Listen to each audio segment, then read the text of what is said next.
obscure and the flat-out strange from the other side of cinema. I am Mark Dickerson. And I'm Jeremy Fink. And this is episode 12, which concludes our current series, Rock and Reel, Cult Music Films of the 60s and 70s. Today we'll be talking about Rock and Roll High School from 1980, directed by Alan Arkush, featuring the world-famous Ramones. It's 1980. Welcome to Rock and Roll High School. Rock and Roll High School? Do you want to stand there and hold my hand? Tell me, baby, if you'll understand. Do you want to stand? Do you want to stand under the moonlight? I am Miss Togar, and I am the new principal of this school. They tried to stop their music, but the kids got wrecked and rocked the school. I just talked to the chief of police. He's going to storm the building. Rock and Roll High School, the school where the students rule.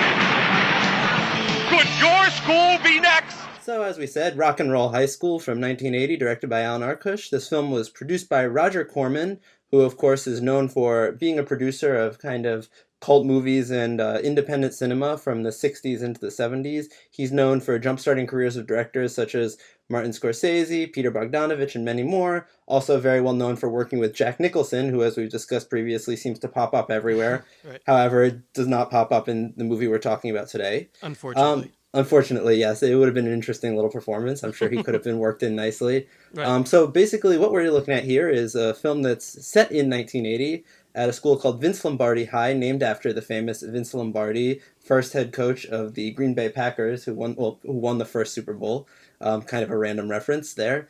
But they keep losing principals and are nervous because of the students' love of rock and roll and their extreme disregard from education. So they hire a new principal by the name of Miss Evelyn Togar, dun dun dun, played by the wonderful Mary Woronov, who we'll talk a little bit about later. She is wonderful. Yeah, absolutely one of my favorite actresses, probably ever. But this new director, Miss Togar, is kind of a Nazi-esque dictator of a principal who tries to get the students to stop listening to their rock and roll music, but a rambunctious student by the name of Riff Randall, played by P.J. Souls, who is the biggest Ramones fan at Vince Lombardi High, or perhaps in the world, brings the music to the school and gets tickets for all the other students to get them to the show.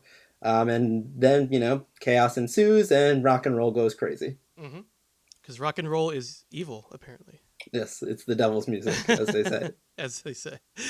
What were your, what are your first impressions of when you saw this film? Was it the first time for you to see it? Yeah, so this was the first time watching this one for me. I had a lot of fun with this film.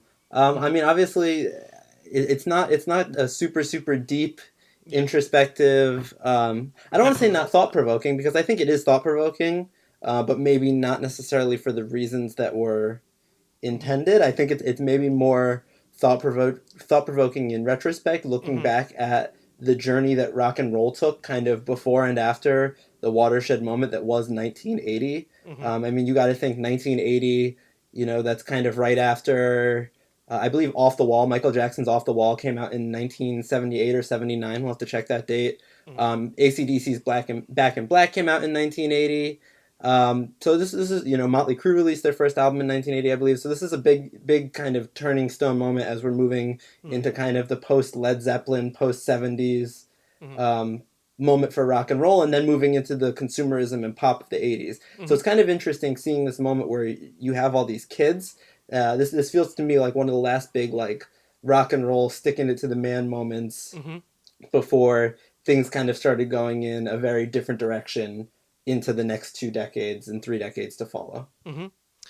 Right. I mean, to some extent, all films are a product of their time, but I do feel like this one in particular, very much a product of its time. You have Roger Corman, you have the Ramones, these two giant legendary, personas coming together.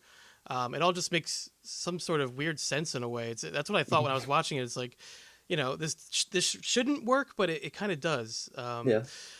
Just all these things coming together and just the timing of it. And apparently the timing was a bit up in the air. I was reading about it. Roger Corman, he originally wanted to make Disco High School. So Disco High that's School. That would have been a very different that's movie. yeah, that's what it would have been, if they had made it earlier. But I guess it took longer to make for whatever reason. And then Well, they kind of made that with Saturday Night Fever, yeah, a little yeah, bit, right. but Not as cheap, I guess. But not as cheap, not as cheap, and not as wacky. I would imagine right, as a Roger Corman Saturday Night Fever would have been. definitely. So so I guess the timing of it was like, oh, rock's big now, so let's who's big? The Ramones. All right, let's throw them in there. So it's kind of a hodgepodge, but like I said, it just makes some sort of weird sense. It's hard to explain. But as you said, compared to the other films we watch, this is obviously much more of a silly, all-out comedy than the other ones. Not quite as existential. I noted that it's more Zucker Brothers or National Lampoon than avant-garde. Exactly. Yeah. Um, It, there's like it definitely had that influence. Obviously, it pulled kind of from National Lampoon, who was popular at the time. But mhm, I also felt that it's a kind of interesting considering it, which is why I say maybe it is thought provoking to a certain level. Um, it kind of preceded like the John Hughes '80s movies, and something like, but also kind of in the more art house, something like a Heathers, mhm, or maybe a Fast Times at Ridgemont High. Not to call them art house, but maybe a little more, mhm, little less aimed at a commercial audience, and a little bit more maybe aimed at an emotional, character-driven, mhm. dark comedy kind of core. But Sure. kind of the coldness that those movies have, like the characters are. It doesn't really have any sentimentality in this movie. There are a No, few little moments, but not at other than all. that, it's really about like the rock and roll and Yeah. being badass. There's no characters get their heart broken, but Mhm. ultimately the cure for that is rock and roll. It's not Yeah. finding true love. It's extremely lighthearted. I think the Hmm. closest we get to feeling any kind of emotion might be when, I don't know, at least for me, the scene where when she's just kind of like pining about the Ramones, PJ Souls, when she's I can't remember her character right now. Whatever her character's Riff name. Randall. Riff Riff Randall. Randall. How could I forget that? Riff Randall when she's on her bed, pining away about the Ramones, and then there's that cool sequence, or it's actually my favorite part in the movie, where she imagines them being in the room with Mm. her and singing to her, "I want you around," and I don't know why that just, I don't know, speaks to me for some reason. It's just like that kind of like longing when you're like a teenager and stuff like that. And but other than that, yeah, it's just a very silly movie. There's tons of sight gags, Mhm. abundance of like non sequitur jokes and stuff like that. That's why it reminded me of the Zucker Brothers a little bit, like Yeah. airplane kind of, that Hmm. kind of humor, which Definitely. I do enjoy. I mean, there's a place for that. Hmm. Um, I Yeah. guess I it feel. was. Yeah, sorry. What was it? Sorry. Go ahead. I feel like what helps this one in that regard in making it not too just zany Hmm. is the rock and roll. Yeah, Like at its core, this is yeah, a music movie, and yeah. that sometimes the pure comedy, silly movies kind of you watch them and they're funny when you watch them, but once you've seen the jokes once or twice, Hmm. they don't hold up. Whereas this is a movie. I mean, I've only seen it once, so I don't know. I guess I'll have to rewatch it. But I think this is one that would hold up, just Hmm. because at the end of the day, like the Ramones music holds up over Yes. time. And if you're into that and you're into the Hmm. spirit of punk, then even the silly jokes that might fall flat down the line, you can kind of look over to really get into the music. I just pictured the giant mouse when you said Yeah, that. That was the most bizarre. It's the most bizarre running gag I think I've ever seen in any yeah. movie. But Uh, probably my favorite moment of the movie, honestly. well, when the mouse is trying to get into the show, or which Kind part? of all of just like the moment. So The just whole to fill running. everyone in, Yeah. if you haven't seen the movie, but once again, with any episode we do for this show, we highly recommend watching the movie Yes. ahead of time. Watch Just first and then watch first, listen. just Yeah. because we're kind of riffing on it here, and it can Hmm. be a little bit confusing. But there is this moment where the principal has pointed out that they've been testing rock and roll music on lab mice, Hmm. and the mice are having a reaction, which is kind of in the form of wearing rock and roll clothing and being kind of badass and punk. It's very fun. But then later in the movie, we all of a sudden see these mice. We see the parents of the mice, the parents of the The mouse, parents of the and the mouse. mouse itself as full size in mouse costumes Hmm. at the Ramon concerts. And for Hmm. me, that moment, first seeing the full size mice, was one of the funniest things I've seen in a movie. I was sitting alone watching this, and I laughed out loud at the sheer, because that's like a Monty Python, Oh like yeah, that's just like pure absurdism mm-hmm. in a movie that doesn't really have, like, it's No, absurd, but doesn't really have like that kind of absurdism right. other than that one gag running through it. Yeah, I mean that's what's so strange about it. That and I guess blowing up the school is pretty bizarre, Yeah. but I do love that ending. But yeah, the mouse is yeah, it's just so bizarre. It's just and it keeps going. You know, they keep cutting back to the mouse and things like that. It's almost like someone had a mouse costume. They're like, how can we work? You know, and knowing how Roger Corman works, that actually kind of makes sense. That he would be like, Yeah. we have this mouse costume. Let's try to work it in the movie. Who knows? Probably you know? true. It probably Yeah. is. So yeah, I thought that was really funny. But going back to what you're saying, because I want to get into this a little bit. We talked, you know, we obviously this series is all about the music and the musicians. So how did the implementation of the songs and the musical sequences, how did they work for you in this film? Oh, I thought they were great. I mean, obviously, you know, it's iconic music, which helps immediately. Hmm. But like you said, like, one of the great sequences was the band playing in Riff Randall's room, which I thought was a really beautiful sequence, which we referenced briefly before, where Riff Randall puts a record on and the band is all of a sudden in her room playing. You know, obviously there's a build up here Except the to, drummer, he's outside. except the drummer, yeah. There's a build up to an actual concert Hmm. in the film, which I always think is kind of a nice way to integrate in music movies. Hmm. So I thought that it was really well integrated, and I thought that it kind of created a really beautiful soundtrack to the insanity of what was going on in a way that didn't feel contrived or like it was a stretch in any way. And there is sort of you said, like, just because you don't get to the concert until, what, probably 45 minutes into the movie. It's So pretty far in. there's like pretty good build up, you know, them mentioning the Ramones and she's the biggest Ramones fan and, you know, and then that one scene where you see them in a room. So it's a pretty good build up, I think, to the musicians. If you're not that familiar with them, I think they did a pretty good job with that. I mean, I happen to like the Ramones, like I mentioned earlier to you before we recorded, and it sounds like you do too. So just based on that alone, I think that's why I enjoy this film that much, because not that it's an amazing film or anything like that. I mean, it is enjoyable and entertaining, but the fact that the Ramones are in it, they've always fascinated me for whatever reason. I think it's partly, you know, they don't look like typical musicians, particularly Joey, the lead singer. He has such a strange everything about him, just his posture, his looks, like everything is so strange. And it's funny. Dick Miller, even, you know, he shows up in the film. He's one of Roger Corman's stock players, and he makes a comment, you know, those Ramones are ugly people.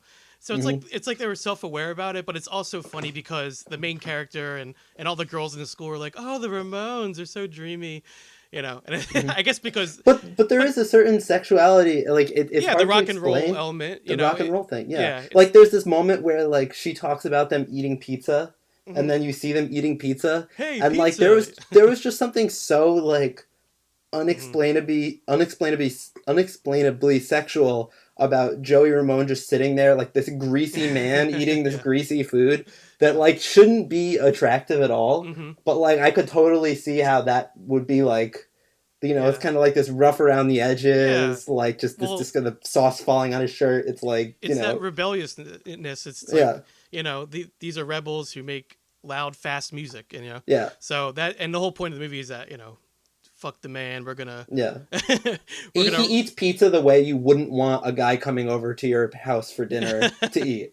yeah. You know, it's like the exact opposite of what you would want your parents to Yeah. think of you as being associated with. Yeah, if you brought Joey Ramone home to your parents, you know, you probably have some explaining to do. Yeah. So Well, and they lived it for sure too. mhm. Yeah, Ramone- exactly. They were the real deal. That's why you know, one of the Yeah. reasons I like them so much. I actually, which I don't even think I mentioned this, I have a little funny Ramones anecdote. Obviously, Oh. not something that happened to me personally because I was not born back then.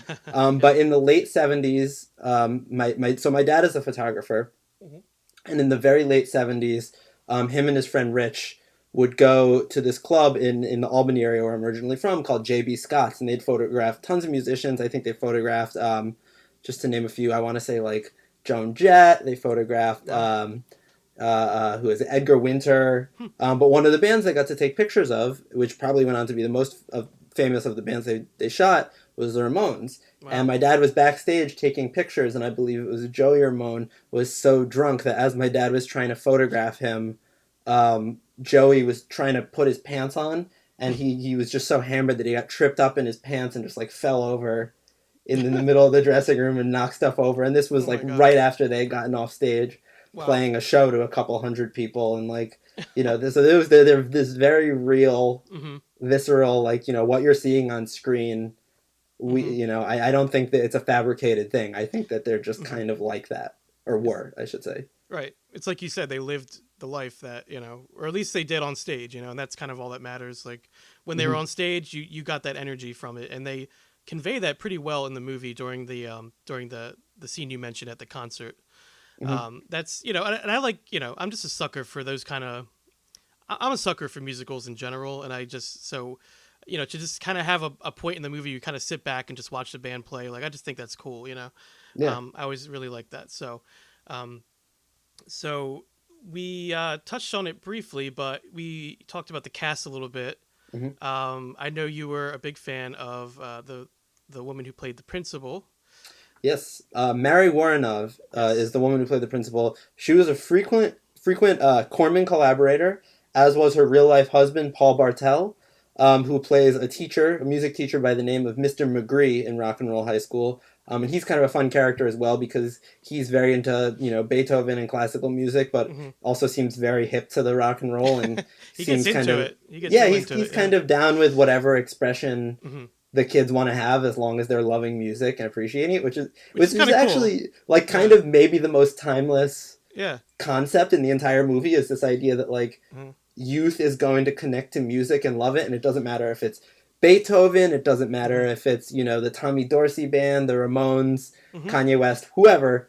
There's just always going to be this idea of youth connecting. Right. But It's kind of a cool like message, actually, you know. yeah, no, it's really positive. And they're always going to rebel against authority. I mean, obviously he's like super corny, and but Yeah, of course. But the fact that the kids, you know, they actually bring him into their group and like, yeah, hang out with us, you know, it's kind of cool. Well, and you have the feeling with him, we're getting a little on a tangent, but that's all right. You have the feeling with him a little bit, too, that maybe 20 years earlier, he would have been Riff Randall. You know, he would have been that person getting the tickets for everybody, bringing them to the show. You know, it would Probably have just for a maybe different type of music. a very different type of music, That's but the point, you know, though, the yeah. same kind of enthusiasm and love for the thing. But to get back to Paul Bartel and Mary Woronov, so they were frequent Corman collaborators, and Paul Bartel actually was a director as well. Yeah, in his own right. Eating Raoul is his big claim to fame, that movie that he wrote and directed. Yeah, and he did Eating Raoul, and then he also, which is a favorite of mine, and then he also directed Death Race 2000, which was actually I love that movie. That's a great movie. Features a young Sylvester Stallone in a kind of fun role. Machine back Gun in his, Joe. Yeah. Machine Gun Joe, back in his exploitation days.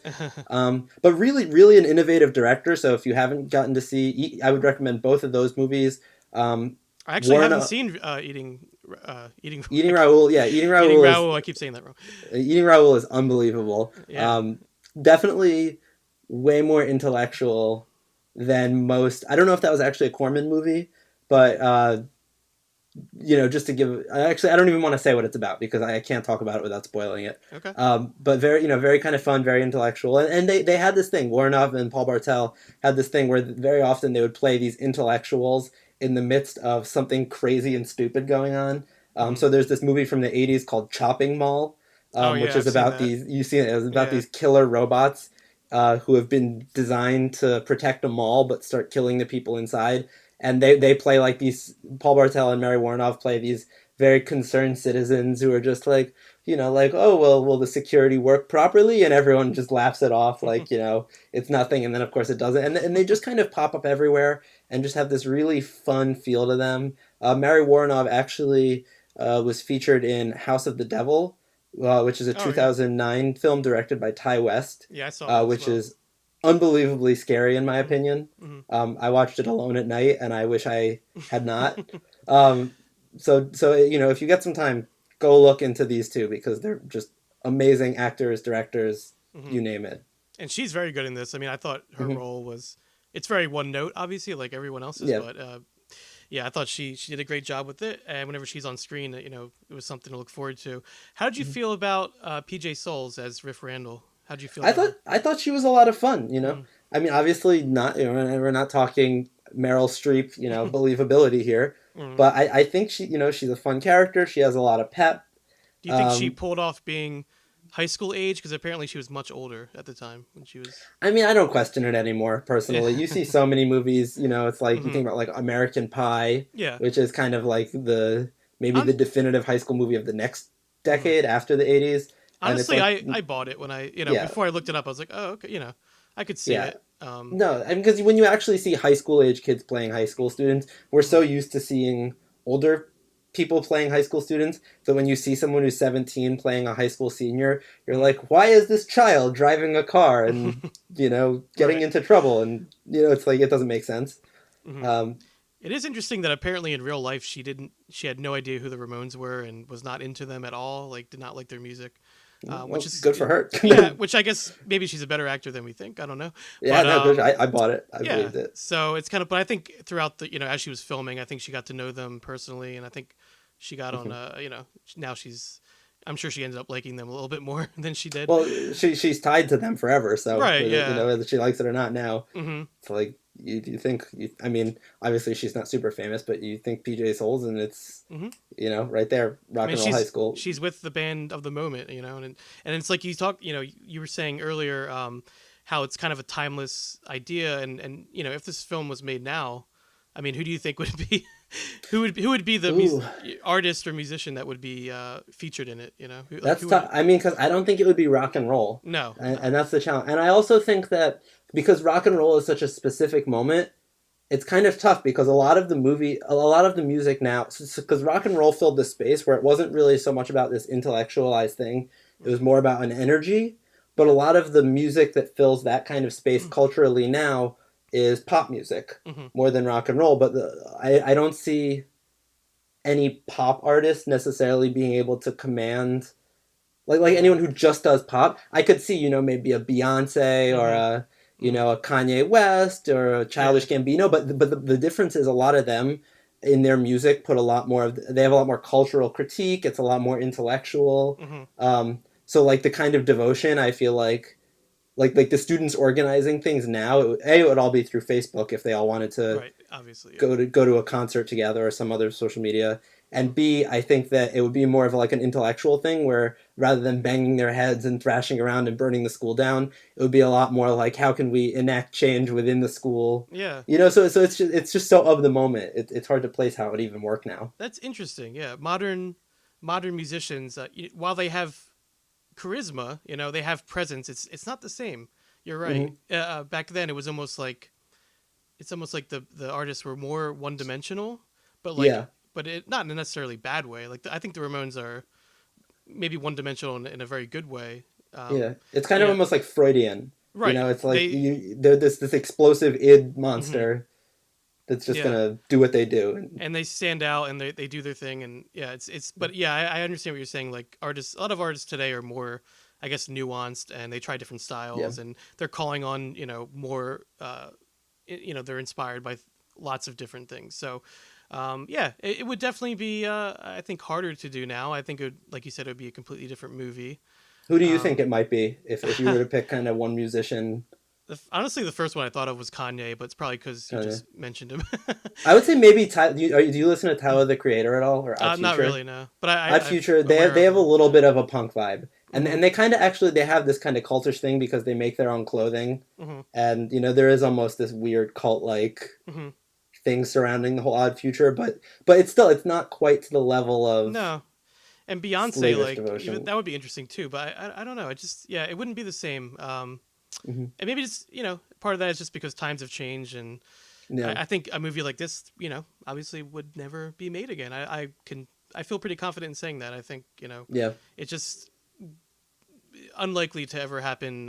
To be this surface and this kind of like fun and silly without. Like we said, there's a couple of messages going on, but it's not really that concerned with it. It's more just off the wall kind of, what can we put in here? Yeah.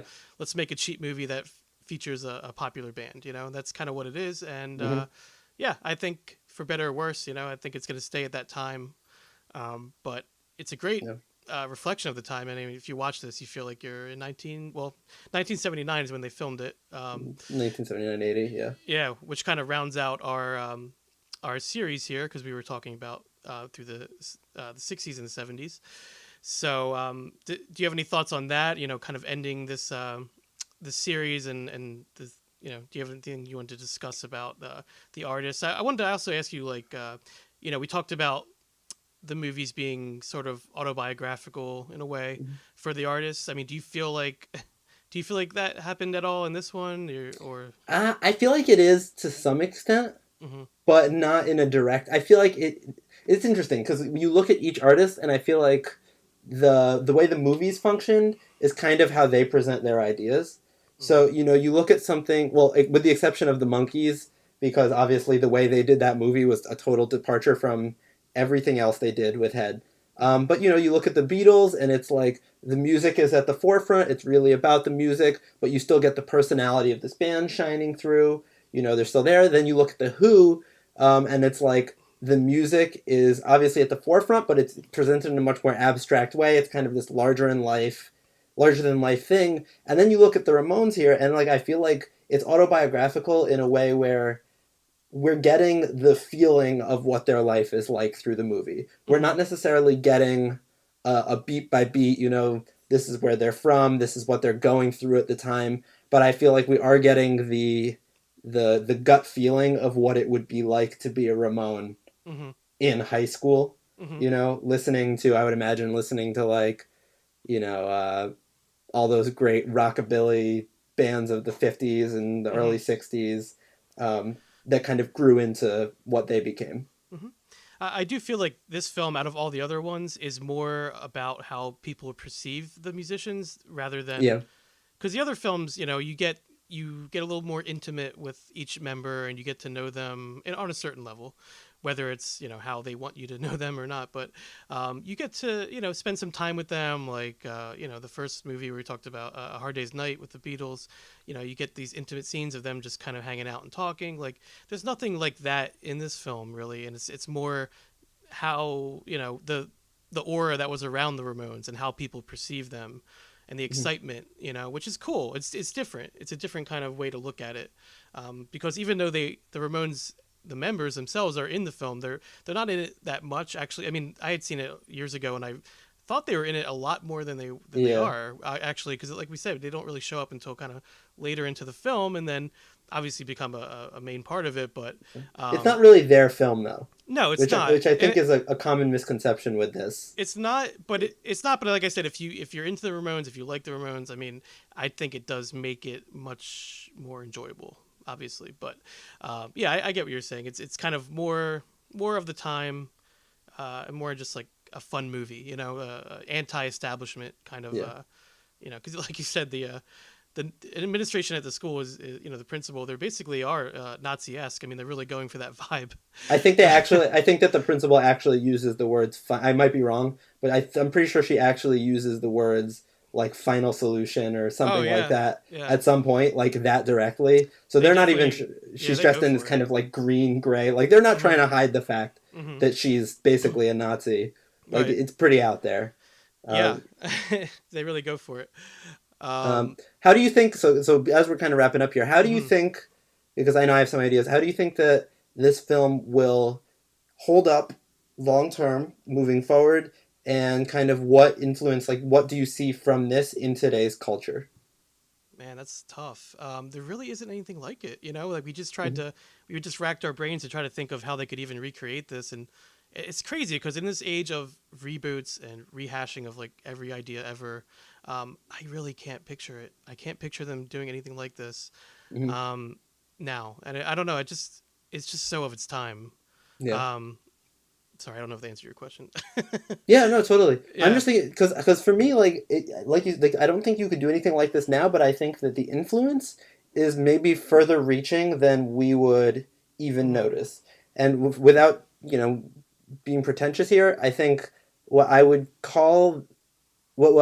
say ended up coming from this is something I would call like the Converse aesthetic almost, where like you see these ads for kind of Converse shoes and almost like skate culture and all of that. And I feel like I'm not sure that those things are sold the way they are today Mm-hmm. without this movie. Mm-hmm. You know, No, like that makes sense. Yeah. you see like those ads where it's like the band playing and kids Yeah. running around spray painting walls, and it's like it's a newer it's a newer form of it, Mm-hmm. but kind of like that Mm-hmm. rebellion and that rough around the edge Mm-hmm. attitude that's so popular Mm-hmm. right now, particularly in clothing, in fashion. I feel like we might not have had without this movie, and I'm not sure the music on its own would have done it. It's strange because there's a certain catering to what the taste of the day, you know. So it's like the Ramones are a Mm-hmm. popular band. We want to get in on that. We want to get the kids into the theater, you know. So there's that aspect to the film, which, you know, take that for what it is. You know, business is business. Filmmaking is a business. And Roger Corman was obviously very good at what he did. Yeah, You know, very good. so there's that aspect of it. But then there's also, like you said, like we talked about earlier, the timeless message of kind of, you know, the music of the day, and kids are going to be into whatever they're into. You know, it doesn't matter. It's cool that they're into something, you know, that they're passionate about something. And that message is really great. And also just the anti-establishment, you know, speaks to me. I don't know if it speaks to, you know, it's just Yeah, kind of totally. like, you know, why not, you know, damn the man. Like, yeah, That's radical, that, man. yeah. So those aspects of it are kind of timeless, and, yeah, it's just kind of elevates it a little bit more than it, you know, it could have been really, you know, shallow, you know, it could have Yeah. been not something to even talk about, but I feel like it is worth checking out, you know. I do feel like that. Do you Yeah, I feel? agree. Yeah. Yeah, definitely. Okay, so that was Rock and Roll High School, and that's going to conclude our series Rock and Reel, and I hope everyone has enjoyed listening to it. We'll be back next time with a brand new series. We are discussing one that we feel pretty good about, we're pretty excited about, called Lo-Fi Sci-Fi, which we're looking forward to digging into. So thank you very much for listening to Cult Movie Cult. You can find us on iTunes and Podbean, as well as on social media, Twitter, Instagram, and Facebook. If you have any cult films you'd like to hear us discuss on the show, please feel free to reach us at cultmoviecult@gmail.com. All right, that's going to wrap it up, and this has been Cult Movie Cult. Until next time, so long from the other side.